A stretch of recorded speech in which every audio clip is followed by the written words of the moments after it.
The Anakin blew up the Death Star thing.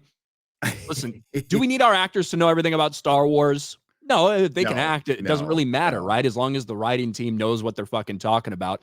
But I guess we should watch it. Well, Anakin just killed a whole Death Star. How many people died on that?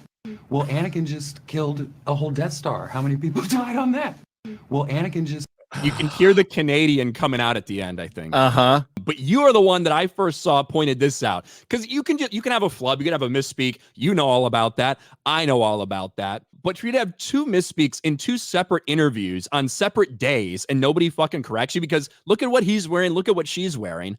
I did. This is a different day. This is a different day. And to set this up, by the way, Jonas, I think he heard it from John F. Trent. He put out the first clip, right? I do think Jonas Campbell did put it out. Jonas Campbell, That's the first person I saw, yeah. So I was looking for the original clip of his, and I saw Collider. I'm like, oh, it's Collider. This will be I'll get cringe out of this for sure. And I was not disappointed, because he even calls back to the shit he said before at Star Wars Celebration. That's what he's setting up here. Yeah, he's setting up talking about what he talked about at Star Wars Celebration, which is that Star Wars, he loves Star Wars because there's no good or evil, which is like the most insane way you could interpret Star Wars ever, I think. But here he is. Mm-hmm. I did get in trouble for this answer at Star Wars Con. I got heat. Yeah. And in my mind, it's so funny to me because it literally, as a person who's outside and just a fan coming in, that was what was so beautiful and interesting to me. You know, people have been talking to me online about how Darth Vader is such a bad person. It's very clear, and it's very well established from those actions. But if you can't look and see that Anakin blowing up the Death Star possibly killed millions and millions of people, I'm going to get in trouble for saying this right now.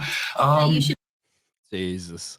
Maybe he doesn't. Someone pointed out, maybe he thinks the Trade Federation ship is a Death Star. I know. But I did find both these original clips. They're both fucking ratioed to hell, by the way.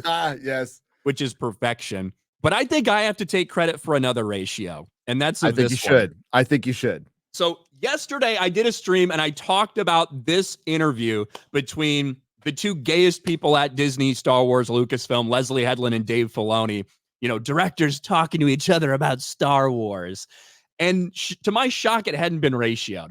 It was at 3.7 likes to 3.5K downvotes. That has changed overnight after I talked about it and after I put out a video about it. So I don't know if I had anything to do with it. I would like to imagine I did, but I'm not sure. I think, as you said, this is the gayest you've heard Dave Filoni speak ever, Gary. Yeah, I've always, known he was gay. But, he dialed it up to 11 or 12 for Pride Month, in my opinion. My humble opinion. Maybe he just the energy of Leslye Headland across from him made him have to do that. Maybe that butch energy made him go a little more bottom. Yeah, when you listen to the first 20 seconds, you'll realize there's a lot of estrogen in this room, and none of it's from Leslye Headland.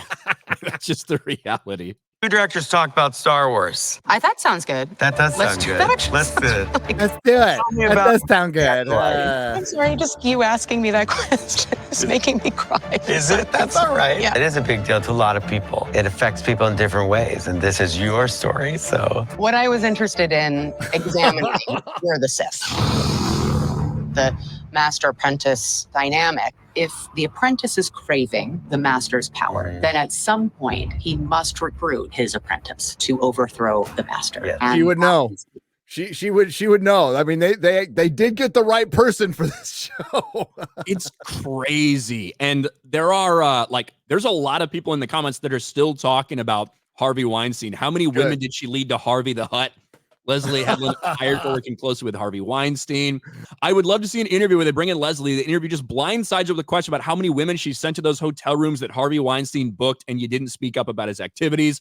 Harvey Weinstein's former assistant was inspired to do a series about the Sith where the apprentice craves the master's power. It's fucking crazy. Hollywood is a sick place, dude. And they're fully aware of all this, and they just think people wouldn't notice, or they're not going to talk about this. I mean, Harvey Weinstein had a bit of an impact on Hollywood before and after, historic impact that will probably never, ever be forgotten. It was an open secret. Everybody knew what was going on. And Disney, this is before he got convicted, right? It was before I can't remember the timeline on this when they hired her. It's been 4 years, right?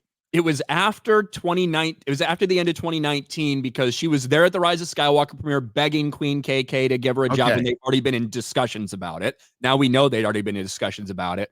So it was probably early 2020 when they made that announcement 4 years ago. So was he still?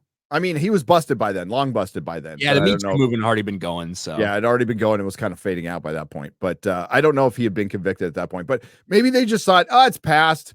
She was an assistant. She wrote a play about it. It'll be fine.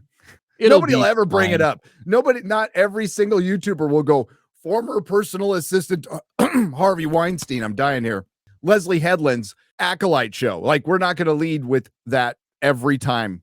It's going to be great. Fucking, like, when we look at this shit, I saw Alan say earlier that as woke as the Acolyte is, he said that Leslye Headland's a better writer than Dave Filoni. Well, that's not saying that's a low bar, but I could see that happening. I didn't see Russian Doll. You know, I'm not a feminist or a lesbian. Other people or whatever either. Yeah.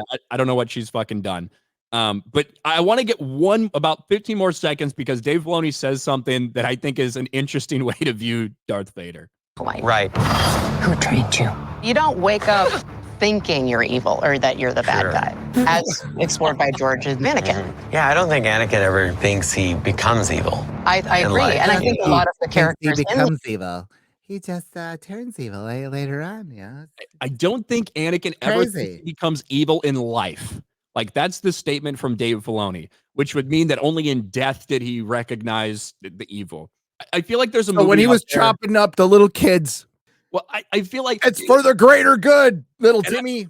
I think you could justify, I think you could make arguments that Anakin was so lost in everything, he thought that he maybe was on the right side of things, like during that time. However, you can make arguments. But you were alive for a movie I wasn't alive to see, which was called Return of the Jedi when it first came out. The last half of that, the interactions with Luke when he kind of surrenders himself on Endor and all this stuff, on the forest moon of Endor, he's talking to his father, and Darth Vader recognizes that what he's been doing is fucking wrong. He knows his son's going to get wrapped up in that too. He said, "It's too late for me, son. I must obey my master." Yes, like he recognizes that what he's been doing and what he's become is fucking evil. And ultimately, the love of his son is what makes him turn back. So certainly he recognized that what he was doing was evil in life.